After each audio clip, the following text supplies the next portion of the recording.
சிதம்பரம் லாப்பா கொட்டிக்கிட்டு போப்பா நீலகிரி குருமா எடுத்து உள்ள விடுமா இந்த டேஸ்ட் உங்க ஸ்டார் ஹோட்டலில் வருமா திண்டுக்கல் பிரியாணி மதுரை மண்ணு குழம்பு வச்ச வாசனை தான் கொக்கி போட்டு இழுக்குது போட்ட பரோட்டா பிச்சு போட்ட கோழி வச்சா செத்து போன நாக்கு கூட டக்குன்னு தான் முழிக்குது அமிர்தத்தை தள்ளி வை அடுத்த ரவுண்டு நீ போடு இந்த ரவுண்டு களை கட்டுது எங்க தமிழ் சாப்பாடு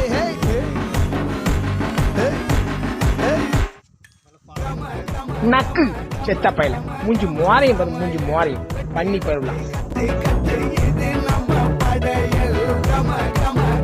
ஃப்ரெண்ட்ஸ் இந்த வீடியோ பிடிச்சிருந்தால் லைக் அண்ட் சப்ஸ்கிரைப் பண்ணிக்கோங்க ஃப்ரெண்ட்ஸ். மறக்காம சப்ஸ்கிரைப் பண்ணிடுங்க. நாளைக்கு ஒரு வீடியோவில் பார்க்கலாம் ஃப்ரெண்ட்ஸ்.